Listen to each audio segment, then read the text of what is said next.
નગર ખાતે રહેતી પરિણીતાને પતિ તથા સાસરીઓના ત્રાસથી કંટાળી જઈ પખવાડિયા અગાઉ અગ્નિ સ્નાન કરી લીધું હતું। સારવાર અર્થે આજે સિવિલ હોસ્પિટલમાં મોત નીપજ્યું।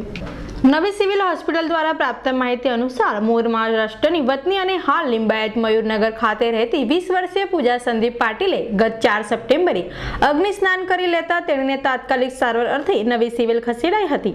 તે દરમિયાન આજે વહેલી સવારે તેણીનું સારવાર વેળા મોત થયું હતું। આ લોકો છે ને આપણે 4 તારીખે મારા ભાઈ લેવા આવેલો છોકરીને, તો આ લોકો કહે કે આ છોકરીને મારતા હતા આ લોકો। તો આ ભાઈ કીધું કે ભાઈ મારતા નહીં, હું લઈ જાઉં છું એને। તો પછી આ ભાઈ બીજા જગ્યાએ ગયા ચા પીવા માટે, તો આ એટલામાં આ લોકો હલગાઈ લાગ્યું છે આ છોકરીને। કોણ લોકોએ હલગાવેલો છે અને શું છે? એના સસરાળવાળા કા રહે છે એ લોકો? આ લોકો નિર્ગલીમાં રહે છે। એમનું નામ શું છે? નામ છે नाव है अपना ईश्वर खंडेराव पाटिल। ईश्वर खंडेराव पाटिल। संदीप ईश्वर पाटिल। મેરેજને કેટલા વર્ષ થયા? 1.5 વર્ષ થયા। આ લોકોને છે ને મારી છોકરીને બહુ દિવસથી તકલીફ આપતા હતા। કોણ લોકો હતા એ લોકો? એ એના સસુરાલવાળા, એના ઘરવાળા। એ નીરગલી સર્કલ પાસે રહે છે, બજરંગ બલની મંદિરના પાછળ।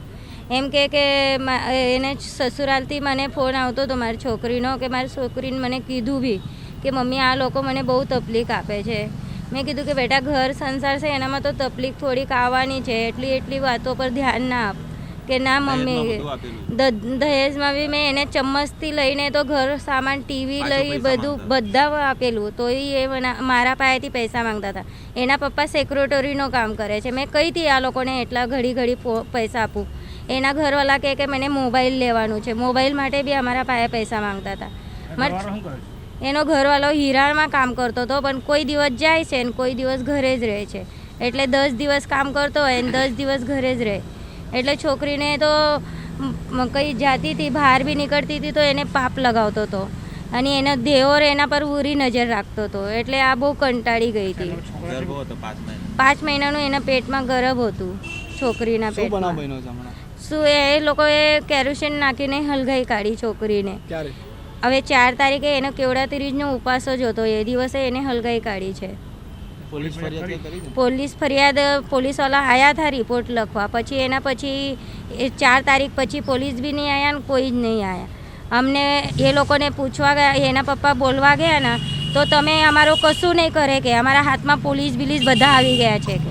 કે એના પપ્પાને મારા જમાઈ એવી ધમકી હાલતો હતો કે અમારા હાથમાં જ છે કે પોલીસ સ્ટેશન, તમે શું કરશો?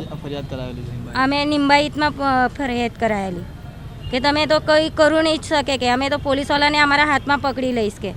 મૃતકના પિતા રાજુભાઈ પાટીલે સાસરિયા ઉપર આક્ષેપ કરતા જણાવ્યું હતું કે મૃતકનો 1.5 વર્ષનો લગ્ન ગાળો હતો। લગ્નના 2 માસ બાદથી જ પતિ સંદીપ તથા સાસરિયાઓ તેણીને દહેજ અને કરિયાવર આપ્યો હોવા છતાં શારીરિક માનસિક ત્રાસ ગુજારતા હતા।